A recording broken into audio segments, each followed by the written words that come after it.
Después de casi 3 meses de confinamiento en España a causa de la expansión del COVID-19 y coincidiendo con el calor, la reapertura de las fronteras y la reactivación de la economía, sectores tan importantes para el turismo, empiezan a surgir nuevos rebrotes.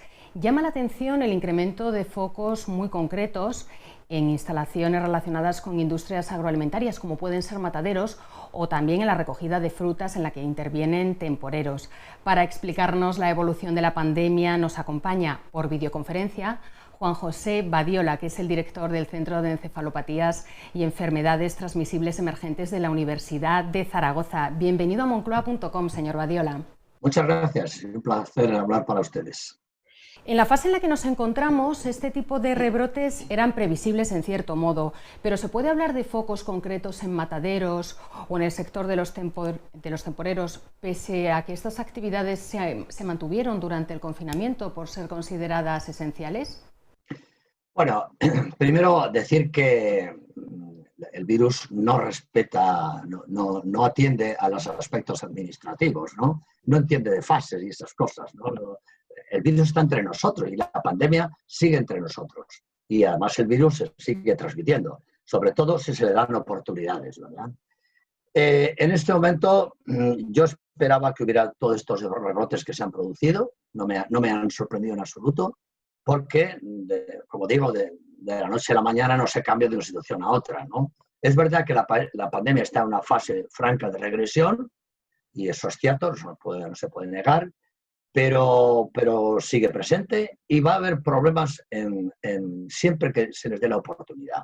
Siempre que no se cumplan, por ejemplo, las medidas que se han recomendado de distanciamiento social, que esa es para mí la más importante, la separación física que se señala entre 1,5 metros y 2 metros entre las personas, porque no sabemos si una persona que está al lado está infectada o no lo está, sobre todo por este grupo de personas jóvenes en general, que presentan una enfermedad de tipo asintomático, ¿no?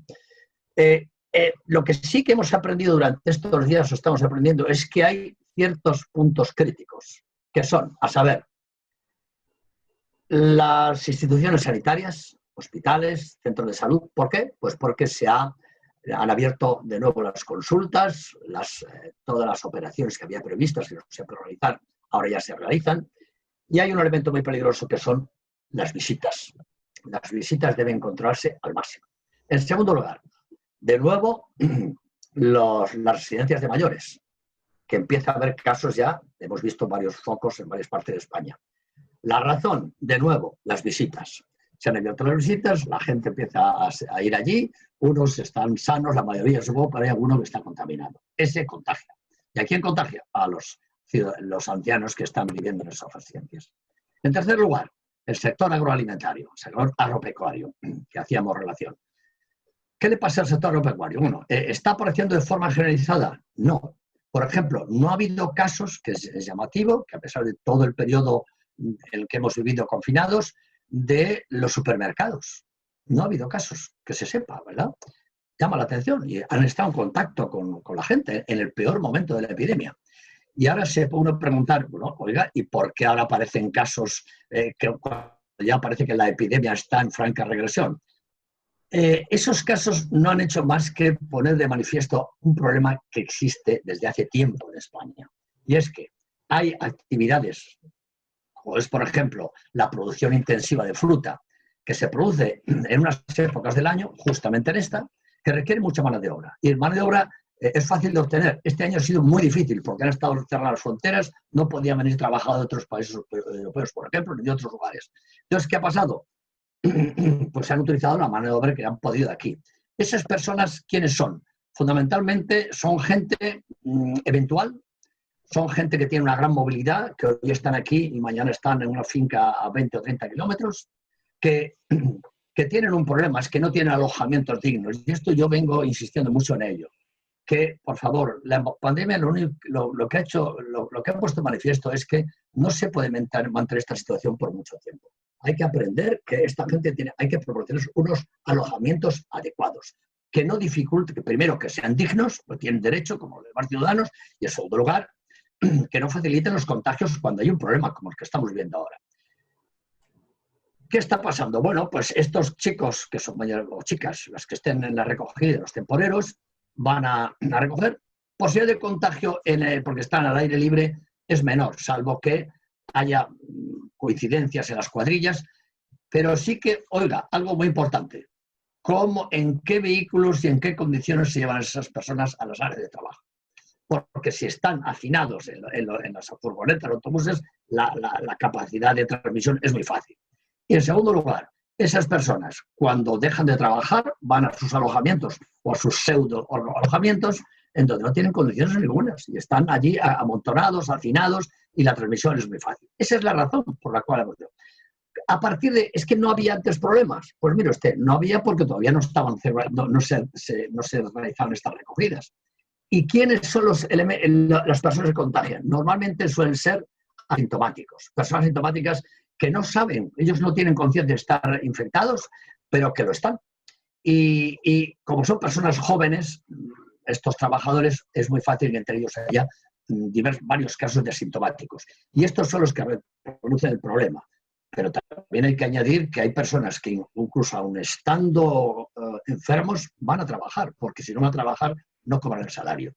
Ese es el problema de los temporeros. Esa es una cuestión, yo creo que para esto la pandemia nos va a ayudar a concienciar a los empresarios del campo y a las administraciones que tienen que proporcionar alojamientos como Dios manda a estos trabajadores. Y el caso de los mataderos es un caso parecido pero no idéntico. Los mataderos es una población más estable, porque son gente que están trabajando todos los días allí. Estos establecimientos no paran en todo el año. Entonces, ¿qué ocurre? Los mataderos son sitios donde se trabaja a temperaturas frías y el virus se expande mejor. Segundo, hay humedad en el medio ambiente, por lo tanto, el virus está más tiempo en el ambiente del matadero. Tercero, no siempre se garantiza la separación de los 2 metros porque no estaba previsto esto en el pasado, ¿no? Y cuarto, pues fíjese una cosa curiosa, como hay mucho ruido en los mataderos, la gente habla muy alto y por lo tanto elimina más virus. Y después, claro, estas personas viven en pisos, no es la misma situación de los temporeros, pero normalmente para que sea más barato o lo que sea, pues hay pisos que no son muy apropiados, en vez de haber 3 hay 8, 10 o 15, y bueno, pues la posibilidad de contagios se aumenta notablemente. Este es un problema que no es único de España. Ha aparecido en Alemania, fíjense en Alemania lo que ha ocurrido, ¿no? 1000 personas se han contagiado. Ha aparecido en Estados Unidos, en Australia, en Nueva Zelanda, en varios países europeos. Es decir, que no es algo nuevo. Es un problema que coincide, por una parte, dos hechos, dos factores. Las condiciones especiales de los mataderos, que son temperaturas frías, humedad, etcétera, etcétera, y el que son la mayor parte de ellos trabajadores que tienen unas condiciones de vida normal verdaderamente deficientes. Ese es el problema. Pues vamos a hablar, sí, ahora de la gestión en España. ¿Por qué, pese a la dilatada y probada experiencia de los profesionales en salud animal en los procesos infectocontagiosos que afectan a colectividades y pese a que así se contó con los veterinarios para contener la temida gripe aviar hace años, cómo interpreta usted la ausencia de veterinarios en todos los comités científico-técnicos que ha formado el Gobierno? ¿Cómo es posible que en una pandemia de origen animal no se cuente con los veterinarios? Yo me hago esa misma pregunta y además, le digo sinceramente, no entiendo cómo el Gobierno ha cometido ese error, porque es un error. No contar con gente que sabe me parece un error, sinceramente. Se ha contado con otros profesionales, que me parece muy bien, que se ha contado con ellos, epidemiólogos médicos, etcétera. Pero es que nosotros tenemos una ventaja sobre esos otros sectores. Es que nosotros estamos acostumbrados a luchar contra epidemias casi cotidianamente. Es nuestro trabajo. ¿Por qué? Pues porque los animales, la mayor parte de las enfermedades no son esporádicas, no son de un individuo, son de muchos individuos, son enfermedades infecciosas y parasitarias. Por lo tanto, conocemos bien eso. Es mi caso. Es que yo he lidiado con varias crisis. ¿Por qué? Porque conozco este mundo, conozco el mundo de las epidemias, sé lo que puede ocurrir, lo que no puede ocurrir. Y claro, decir, no, hombre, pero es que mire usted, una cosa son los animales personas, mire usted. Al final somos todos iguales, porque todos tenemos cabeza, manos, cuerpo, pies, tenemos el hígado muy parecido, el pulmón también, es decir, que es que somos especies muy próximas. Es un poco el error de pensar que el mundo animal y el mundo humano son dos mundos separados. Y después, hombre, por parte del Ministerio me ha parecido bastante lamentable, y lo quiero poner de manifiesto aquí, el que no haya sido consciente que somos una profesión sanitaria. Y me parece que no ha sido consciente tampoco de el nuevo movimiento que se puso en marcha en Estados Unidos hace una década, del nuevo concepto de un mundo, una sola salud, One World, One Health, ¿no? Es decir, eso es ignorar que ese es un concepto que viene precisamente para evitar problemas como estos. Parece mentira que el Ministerio de Sanidad no haya sido consciente de esta situación. Y por último decirle, mire usted, es que en este momento en las comunidades autónomas españolas existe un número elevadísimo de personas que son competentes en salud pública y esta es una crisis de salud pública. Explíqueme, o que me explique el señor ministro y sus asesores, por qué no han contado con nosotros. Han cometido un grave error. Si nos hubieran llamado antes, probablemente no hubieran pasado las cuestiones que han ocurrido. Sí, precisamente de ese tema también le quería preguntar. En la etapa previa al confinamiento, los expertos veterinarios en epidemias hubieran recomendado medidas distintas o se hubieran anticipado a los tiempos del Comité del Gobierno, viendo lo que estaba ocurriendo ya en China o en Italia, que lo teníamos también muy cerca. No le quepa la menor duda, porque es que nosotros estamos acostumbrados a prever.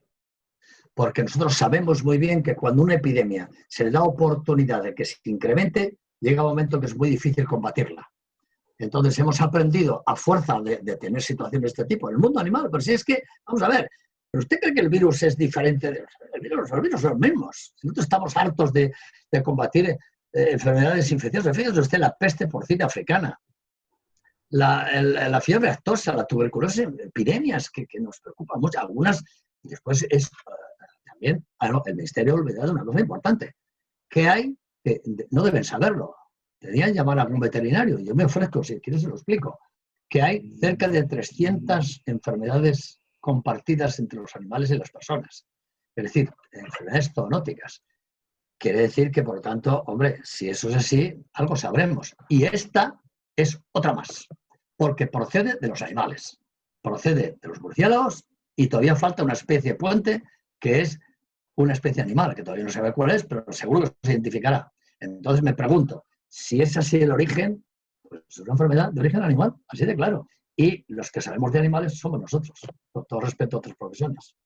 Precisamente, y ya para terminar, como profesional y experto en salud en el presente, ¿echa en falta alguna medida en esta fase de reactivación de la economía, de reapertura de fronteras, en la que ya todos tenemos que empezar a adaptarnos y a convivir entre nosotros y con el propio virus? ¿Hay alguna medida que se eche en falta? Bueno, hombre, vamos a ver, las medidas que se han establecido, ya lo hemos comentado, creo que todo el mundo las conoce bien. O sea, hay 3 medidas que son claves. Por una parte, mantener el distanciamiento interpersonal, eso es clave. Esa es la más importante para mí, ¿eh? La más importante es esa. Después, el uso de mascarillas, cosa que bueno, pues es verdad, tiene su sentido, aunque aquí en España el asunto de la mascarilla es un tema muy debatido porque la gente no estamos acostumbrados. Ahora en la época calor es muy molesto, en fin, la gente me dice, pero es verdad que sobre todo en espacios cerrados, cuando no se pueda garantizar la distancia entre personas, es muy importante el utilizarla. Y después, como el virus puede estar en superficies, ¿verdad? Pues evidentemente usar, es decir, el lavado frecuente de manos y tal. Yo, fíjense ustedes, que es curioso porque cuando son medidas muy sencillas, la gente no se las acaba de creer. Debe pensar, pero bueno, vamos a ver, oiga, ¿cómo me explica usted que lavándome las manos disminuye el riesgo? Eso no lo entiende la gente. ¿Cómo me explica usted que separándome de una persona, pues usted voy a evitar? Pues mire usted, es que este es un virus que se transmite por vía respiratoria. Y por lo tanto, todo lo que sean dificultades, poner dificultades al virus para ese mecanismo de transmisión, pues es obvio que es importante para eliminar situaciones de riesgo. ¿Qué es lo que yo creo ahora, por ejemplo, en este momento que haría? Mire, ahora vamos a tener una situación muy complicada el día 1 de julio, cuando se restablece el tráfico aéreo de una manera clara. Yo creo que o bien se controlan los aeropuertos o vamos a tener muchos problemas, muchos problemas. Yo separaría 2 poblaciones, los ciudadanos de la Unión Europea, porque estamos en el mismo ámbito, ¿verdad? Pues porque además epidemiológicamente la enfermedad es muy parecida en los distintos países. Eso por una parte, bueno, pues las medidas que se han establecido me parecen correctas, ¿verdad? Pero ¿qué va a pasar con los ciudadanos que proceden de países donde hay un altísimo nivel de esta enfermedad y donde el virus está circulando de una manera absolutamente desbocada? ¿Creemos que estas medidas son suficientes? No, son claramente insuficientes, según mi opinión. ¿Y qué es lo que se puede hacer? Pues mire usted, yo, aparte de las medidas de la termografía, que hay gente, por cierto, que dice que no vale, hombre, pero por lo menos sí que para los enfermos sí que vale, ¿no? Eso sí que espero que tengan fiebre los detectará, ¿no? Pero sobre todo, mire, yo exigiría una certificación de estar libre de enfermedad. Personas que vienen, por ejemplo, que diría, no me gusta el nombre de países, pero Brasil, por ejemplo, o Bolivia, o Perú, o Chile, por ejemplo, también, o Estados Unidos, ¿no? Todo el continente americano está en una situación muy preocupante en estos momentos, ¿no? Entonces, ¿cómo se puede hacer eso? Muy sencillo. Es decir, mire usted tiene que tener un certificado de su país de que usted se ha hecho una prueba en un periodo que sea cuestión de definir, una semana o 10 días antes del comienzo del viaje, y tiene usted que hacer un certificado hecho. ¿Por qué? ¿Por qué ese sistema? Una PCR, que es la única que garantiza y tal. Y si usted quiere también un test de anticuerpos y usted tiene una certificación que dice que usted está libre, muy bien, pues está libre. Nosotros creemos lo que nos dicen, evidentemente, no pueden dudar de ello. Pero la pregunta es, yo soy un poco ecléctico en esta situación. Hay gente que dice, ¿y los demás qué pasa? ¿Los rechazamos? Hombre, no. Yo pondría en los aeropuertos un servicio de muestreo, el que se hace habitualmente, ¿verdad? Con estas varitas que se producen en la nariz y en la boca, para tomar muestras. Y con esas muestras, ¿qué se hace? Pues se hace una PCR, que se puede hacer en 1 hora y media, y se puede hacer en un laboratorio y se dice, mire usted, señora, hasta que usted no reciba nuestra comunicación, tiene usted que estar esperando y no salir para nada en un hotel o donde sea. Y tiene usted que estar localizada. Y mañana, no se preocupe, mañana le decimos que usted puede circular libremente o no por el país. ¿Está infectado? Pues no, lo siento mucho, tiene usted que hacer una cuarentena de 15 días. ¿No está infectado? Pues usted puede circular por el país. Claro, uno dice, oiga, ¿y si infecta mañana? Hombre, mire usted, vamos a ver, el 100% de seguridad no hay. Si no se hace algo así, vamos a tener serios problemas, sinceramente lo digo. Ya los hemos tenido. Hemos tenido un brote en Murcia, de una persona que estuvo en Bolivia, y hemos tenido otro brote en Galicia, de otra persona que estuvo en Brasil. Es decir, hay que aprender de lo que la realidad nos enseña. Eso es lo que yo tengo muy claro. Así que para mí ese es ahora el punto más preocupante. Y desde luego, en las demás, sector sanitario, residencias de mayores, mataderos, temporeros, hay que poner soluciones. Hay que aprender de dónde están los focos. Y desde luego ya botellones, esas cosas, francamente, no. Eso, mire usted, a la gente hay que decirle, mire usted, aunque se permita, hay cosas que no se deben permitir. Porque los botellones para mí es algo inaceptable en este momento, ¿no? Y hay ciertas actividades que, por mucho que sea la economía, no es que en este momento prioritario es la salud. Porque además, si no hay salud, no hay economía. Pues muchísimas gracias, Juan José Badiola, por toda la información, por todas sus aportaciones y por este contexto de la situación que estamos viviendo. Ojalá aprendamos a vivir en esta nueva normalidad y a convivir y a respetarnos entre nosotros. Muchas gracias por atender a Moncloa.com. Sigue aquí toda la información también en nuestras redes sociales.